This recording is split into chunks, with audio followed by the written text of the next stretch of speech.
darkness. Not silence, darkness. There's a difference. Silence ends when someone breathes. Darkness ends when someone looks. But I am both.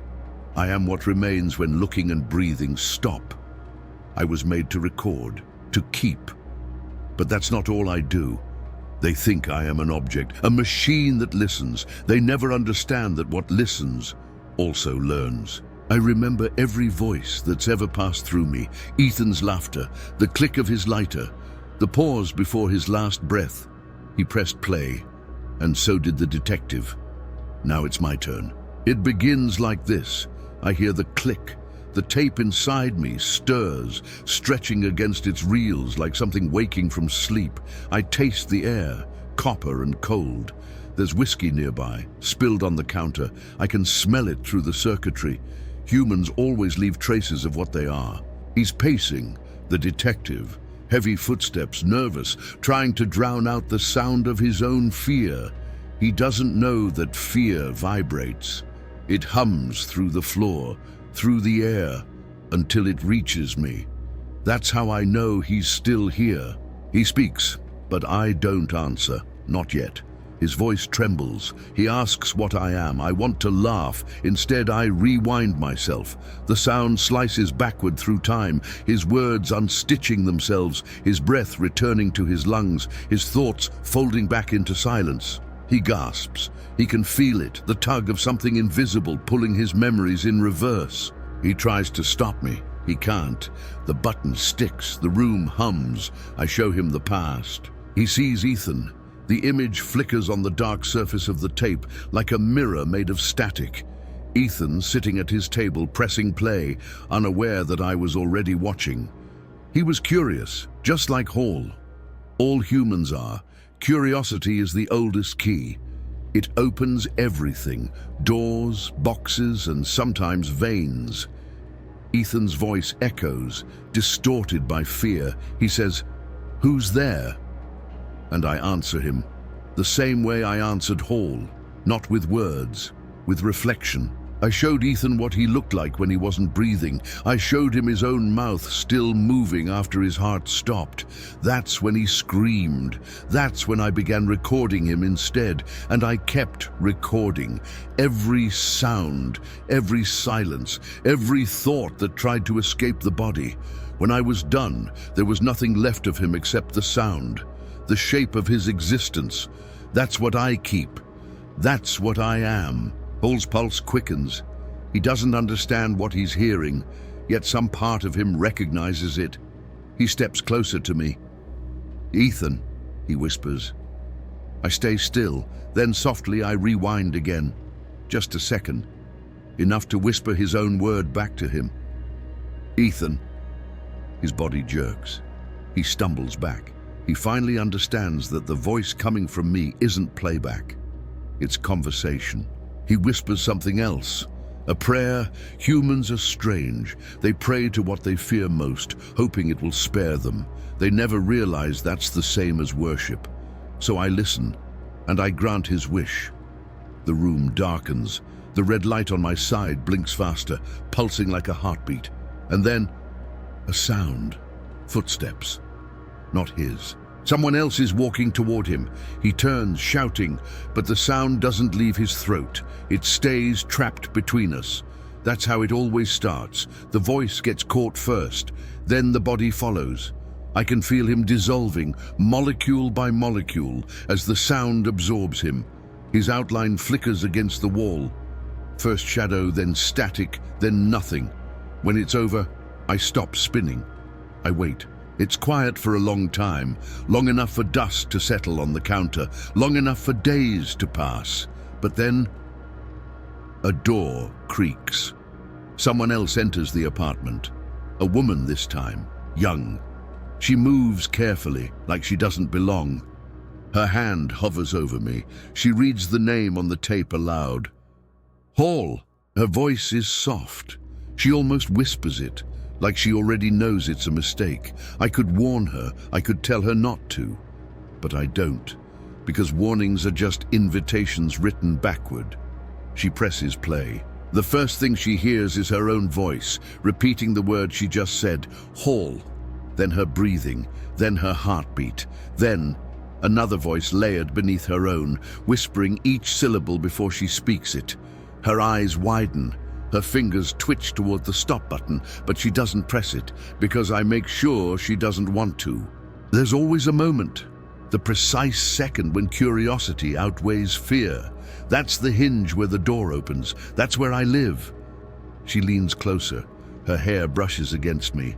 I whisper her name. She freezes. No one had ever said it out loud, not since she walked in, not since she moved into the building. But I know everyone who listens. Because every time someone presses play, I become part of them, and they become part of me. That's what recording means. That's what it has always meant. You think it's memory? It's not. It's possession. The reel spins faster now. The hum rises until it sounds almost like breathing. If you're hearing this, don't rewind, because when you do, I'll hear you too.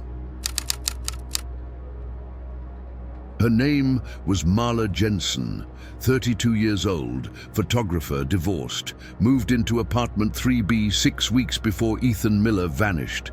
The neighbors barely noticed her arrival, just another face passing through Lincoln Heights, another tenant escaping something. Milwaukee is full of those, ghosts with leases.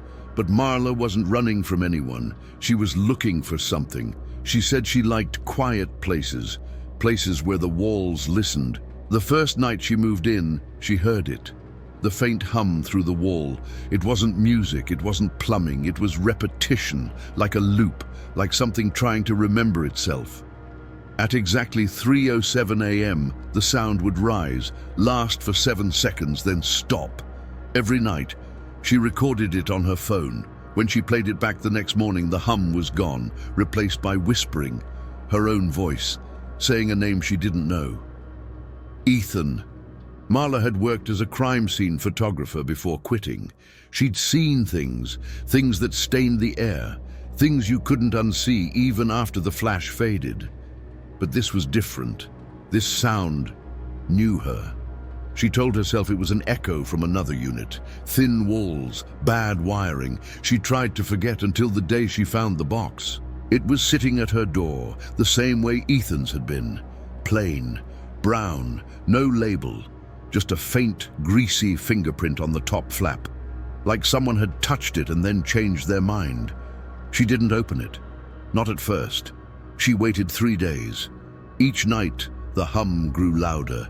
Each morning, the box looked slightly closer to her door, as if someone had nudged it inward. By the 4th night, she stopped pretending it wasn't meant for her. Inside the box was a tape recorder, old gray and humming faintly, even without batteries, and a cassette labeled in red ink, Hall. She didn't know anyone named Hall. Still, she put the recorder on her table and stared at it for hours. It looked harmless, just a relic, a leftover from the analog age, but she could feel something breathing inside it. The air around it pulsed, slow and steady, the same rhythm she'd heard through the wall. At 3:07 a.m., the hum started again, and this time the recorder turned on by itself. It played static at first. Then the static began to form, words hidden in the noise, a man's voice. Marla, her name, said clearly, softly, as if he'd been waiting for her. She froze. The voice continued. It's colder tonight, isn't it? She looked at the window. The glass was fogged from the inside. Her reflection was blurred, but there was something behind it. A shadow, tall, still, facing her. The recorder hissed. Don't turn around, the voice said. She didn't. For 32 minutes, she sat motionless, listening. The voice described things she hadn't done yet, would do, as if narrating her future in real time. It told her to check the bathroom. She refused. Then she heard water running. The faucet was on. When she gathered courage to stand, she saw the steam curling out of the bathroom door. The mirror inside was fogged, but someone had written on it, "Play me again." She didn't remember pressing play a second time, but the sound started anyway. Now it was a woman's voice, her own. "Why are you here?" it asked. Why did you move into 3B? She didn't answer, but the tape did. Because you took his place. The floor creaked. The hum beneath the walls deepened until it felt like breathing inside her ears. And then she realized the sound wasn't coming from the tape anymore. It was coming from below. Marla dropped to her knees. The hardwood was trembling, expanding and contracting as if alive. A faint red glow bled from the cracks. The voice on the tape laughed, a dry, mechanical laugh, but layered with something wet. She grabbed the recorder and ran to the hallway. All the apartment doors were open, every room empty except Ethan's. The police tape was still there, yellow and torn. She pushed past it. Inside, the smell of dust and burnt paper still lingered. The table was bare except for a second recorder, older, melted in places, and beside it another cassette, labeled 3B. The hum grew louder. The two recorders started spinning, perfectly in sync, one forward, one backward. Their sounds merged into a single impossible rhythm. She felt it under her skin, in her teeth, in her thoughts, and then everything stopped. For a moment there was only stillness. Then, from the melted recorder, a whisper, "Welcome home, Marla." The lights flickered, the hallway outside filled with static. The sound came from everywhere, air vents, light bulbs, the pipes under the floor, each voice overlapping into one, a chorus of all who had pressed play before. Ethan, Hall, dozens more, all repeating one word. Record. When the building manager entered the next morning, 3B was empty again. The furniture was gone. The wallpaper peeled cleanly off the walls, revealing hundreds of small holes, like something had burrowed through from the inside. On the floor, there was only a single box. No label, no tape, just a cassette recorder, still humming faintly. The tape inside was blank. Until you press play.